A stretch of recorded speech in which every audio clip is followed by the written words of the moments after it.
My name is Emily. I'm 40 years old. I've heard my name means to grow up cheerfully. However, when I was 15, I found out that my father's ex-girlfriend was named Emily. Ever since, I've quietly doubted the true origin of my name. Honestly, as a kid, there are certain delicate past details about my parents I'd rather not know. They didn't really dote on me when I was young. My brother, 3 years older, is named Ryan. He's smart and charming. Both parents always wanted a boy. Ryan, as their first child, was loved immensely. Our grandparents believed the first child must be a boy, an old-fashioned thought. My mother gave birth to a boy, despite immense pressure. With this background, my parents love Ryan more than anyone else. What about me? I always got hand-me-down clothes from Ryan. Even New Year's money had a clear disparity. Relatives always invited Ryan. Instead of being told to be patient because you're elder, I was told to support the boys. A puzzling way to instill laddie-like behavior. I believe I was raised with a lot of discrimination. It felt like I was always many steps behind. My redeeming feature has always been my carefree nature. My parents said, "You never think about anything." If I thought too much, I might have become dark and resentful towards Ryan. Ryan is Ryan, and I am me. Our family is a bit strange, but that's okay. I decided to accept our family and didn't care about my parents' attitude. No matter the difference in treatment, I am thankful to my parents for raising me. Ren, as we were kids, is still my sibling. Deep down, I couldn't truly hate them. However, that sentiment wavered after a particular incident when I was in my late 20s. My father retired. Both he and my mother, a homemaker, lived on their pension. Shortly after, my mother had a fall, leading to paralysis in her legs. She had to be cared for. With my father retired, I thought he'd be around to help, but I was mistaken. "Hey Emily, I can't do anything on my own, so come back home." The first thing my father said after a long time was outrageous. "What? That's impossible. If I return, I can't commute to my job." Instead of saying, "You can't do anything. At least try to learn or practice." How dare you talk to your father like that? Just quit your job and come home. Don't you care about your mother? It's not as simple as quitting and returning. My father has always been domineering. He had my mother take care of everything for years. Now that my mother has fallen ill, he's become a helpless man. It seems he's plotting to make me return and take my mother's place. My brother works closer to home. Ask him instead. Why does he only try to use me now? Even though he never cared much for me before. I finally moved out and have been living freely. I never thought I'd give in to him, but for some reason, he started calling my workplace. Because of this, I couldn't concentrate on my job, and my colleagues and boss started to look at me oddly. Due to constant calls, I worked so hard to get this job, which I really wanted. I wanted to continue working there forever, but because of my father's relentless calls, I became stressed, affecting my work. I had no choice but to quit reluctantly. I decided to return home, only to find it in a terrible state. My father, now without a job, seemed to have nothing to do. He became obsessed with horse racing and would spend all his pension. On the day it was paid, he was drinking more than before, and every morning, I'd find empty beer cans and wine glasses all over the table. I had heard that there were some savings set aside for retirement, but the household finances were in shambles. No wonder when I suggested hiring a professional caregiver, my father hesitated. The utility bills were overdue and were paid only when the pension came in. It's a paycheck-to-paycheck situation. At this rate, even when the pension comes in, it'll be gone in no time. I had to use my savings to stabilize our lives initially and then renovate the house to make it wheelchair accessible for my mother. Later, I found a job near home, left my mother in a daytime care service, and dedicated about $2,000 a month to care and living expenses. My savings, which I started accumulating since my first job, seemed to be running out. Despite working, expenses kept mounting. Meanwhile, my father neither worked nor took responsibility, constantly depending on me financially and in my daily life. In a harsh sense, I felt completely leached on between household chores in the morning, work in the daytime, and caregiving at night. I felt I was reaching my limit. Ideally, I wanted to place my mother in a nursing facility and leave my deadbeat dad to fend for himself. This would mean all the money currently being spent on my father could be saved or used for my own expenses. However, my father vehemently opposed sending my mother to a facility, and she herself seemed to rely only on me, saying, "Why should I go to a facility when you're taking care of me?" I consulted my brother, but as expected, he was indifferent. It was clear that I was the one who had to make sacrifices. And so, I found myself trapped in what felt like a prison called home. 3 years after starting this hellish cohabitation, my brother suddenly contacted me, saying, "My girlfriend is pregnant, so we got married." He then visited with his wife, whom I'd never even met before. Wow, I was looking forward to meeting Ryan's sister, because of the way you talked about her. But she doesn't look anything like you. She's not cute at all. As soon as she sees me, Ryan's wife, Paisley, starts laughing. Needless to say, I felt a strong aversion to her sheer rudeness. Despite it being her first visit, she walks around our home as if she owns the place. She even enters my room without permission, uses my makeup, and then says, "I like this. I'll take it." She even rummages through the cabinet where my mother's jewelry is kept and asks, "How much can you sell 18-karat gold for nowadays?" She seems a little dangerous. She is definitely not a good woman, even though they're married. I think it would be better if they split up. But both my father and mother are only concerned about wanting a grandchild, to the point where they seem clueless. And I can't help but envy them a little. The thought of being related to this woman scared me a bit. My bad. Premonition came true on that very day. But I'm so nervous about raising a child for the first time. I wish someone could help me. Paisley says it sweetly, twirling her hair. "Then you should live here," said my dad, who had been staring at Paisley's chest the whole time, suggesting this with an lecherous look. "Really? Are you sure?" Of course, as my parents, brother, and wife are getting excited about living together, I couldn't help but ask, "What will we do about the lack of rooms?" "You can move out." "What?" My father's words astounded me. "That's a good idea. You should hurry up and leave. Can you move out soon?" It might sound self-praising, but I believe I've been very dutiful to my parents, yet they're so quick to turn their backs on me. Hold on, I can't just be thrown out like this. I've been paying for Mom's caregiving, and I don't even have the money to move. What about Mom's care? I'll give you the money for caregiving or whatever. Thanks to working at a major company, not some small local business like you, I'm not struggling for money. All right, Emily, go to your room and pack up your things. Move out by today. He patted me on the back as if to usher me toward my room.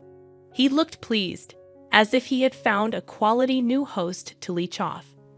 "Move out by today," he says, "but it's snowing outside. I don't have any money. Where am I supposed to live from now on? Why? This doesn't make sense, does it?" Without thinking, I voiced my true feelings. "This isn't a joke. You're so naive, Emily. Listen, I won't say it twice. We're moving in because I'm having a child. The Aiden should leave." Taking aback, I instinctively looked at my parents, even at my mother, whom I had desperately cared for all these years. I wanted to be with my grandson. "Just accept it," she said, smiling as if guiding me to acceptance. Saying so, he hastily packed up my room's belongings into a bag. "At least wait a few days, until I find a place to live." But they forcibly dragged me by the arm and threw me out of the house.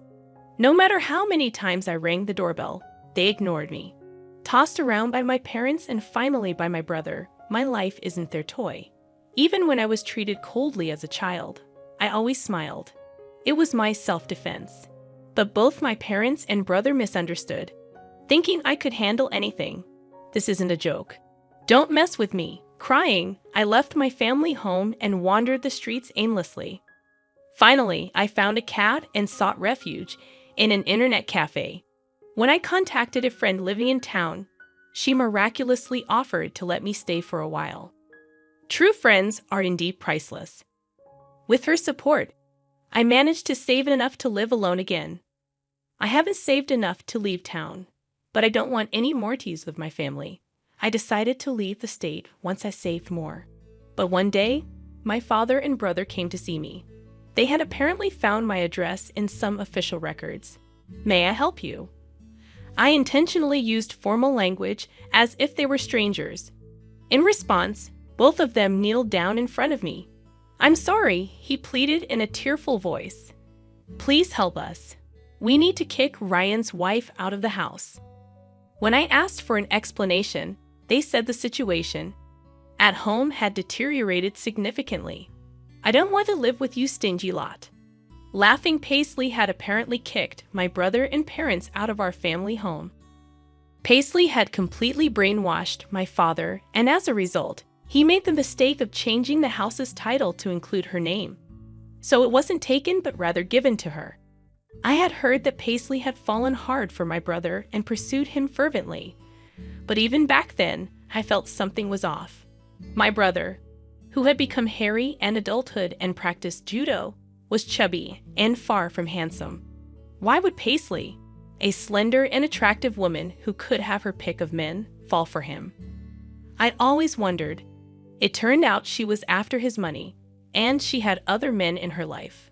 While the child's father was supposedly my brother, she continued to have affairs even after their marriage. When my brother found out and confronted Paisley, the next day everyone was evicted. Paisley probably sensed that her other relationship would be discovered and cunningly persuaded my father to change the house title. They were also naive. All their plans backfired, and they couldn't even live with the eagerly anticipated grandchild. Moreover, Paisley maxed out my mother's credit card.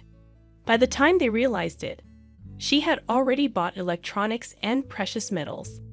I always had a bad feeling about her, so I wasn't very surprised. It was more like I knew it. As far as I'm concerned, I have neither parents nor a brother. Who are you again? At that moment, the faces of my father and brother went pale. Are you going to abandon us too? Your mother can't even get in a wheelchair now. She's bitten.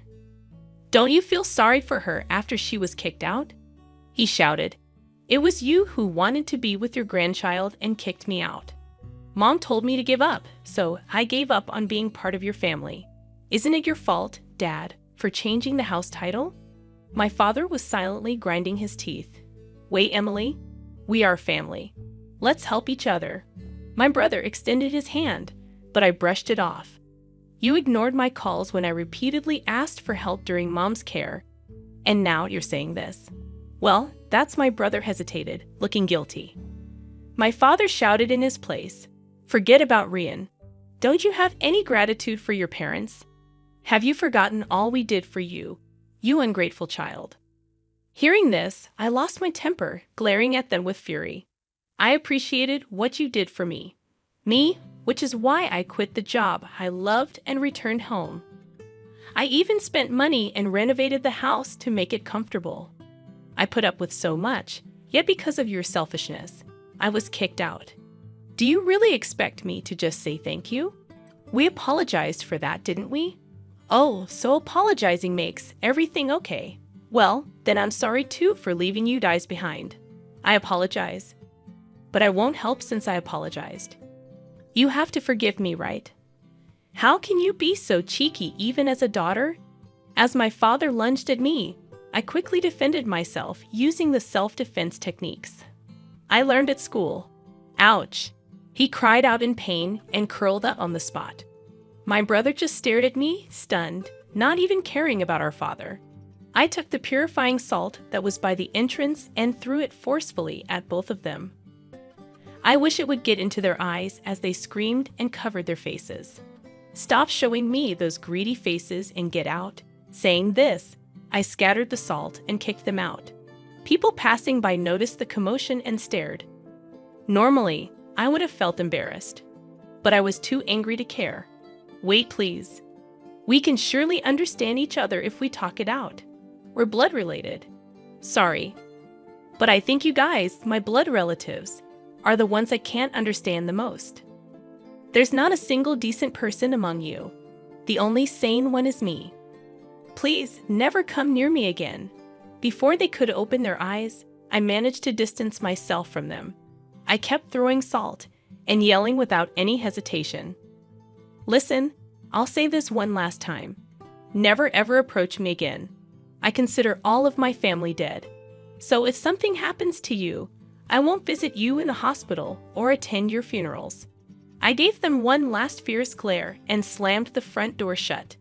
Yet they still lingered at the front door. I want to talk, he said, sitting down. I'll call the police. And just like that, both he and my brother were gone. After that, I received several letters from my father.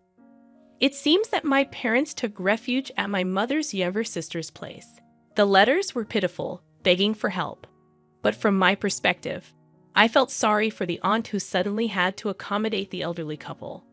In the third letter, it was mentioned that my father was pushing the caregiving responsibilities onto my aunt. This led to a fight with her husband, resulting in them being kicked out.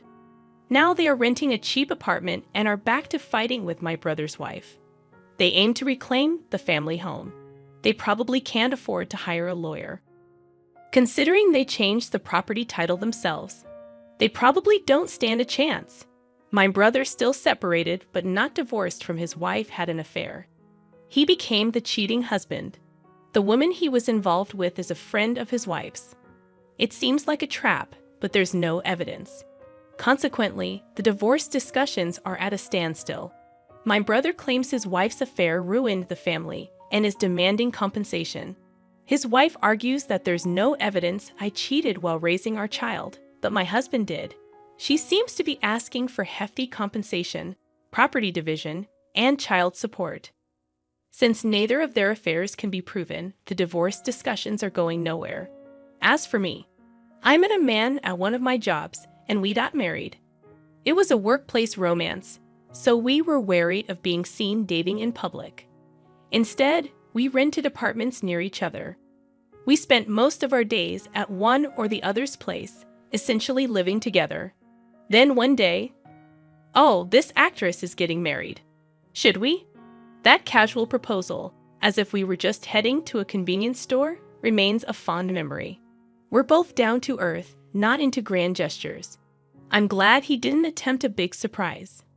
Given that I'm not the type to react much, it might have felt awkward for him. But life is full of surprises. 2 years after getting married, I found out I was pregnant with triplets. Having had no experience with kids, even those lacking siblings, it was overwhelming. Taking care of one would be hard enough, let alone 3. But with ample support from my husband and his family, we've been managing 1 boy and 2 girls. When I found out, I was determined to love them all equally. However, when I looked at them, such determination was unnecessary. They're all adorable, and it's impossible not to give them mine all. The only challenge is when they all want to hold my hand at the same time. I've turned it into a game. We'll switch after 100 steps. However, kids are fickle. Suddenly, they'd say, I want to hold hands with Daddy today. To the children, it seems both their mom and dad love them equally, which is a joy. I hope to continue building a family where everyone, true to my name, shines brightly in happiness.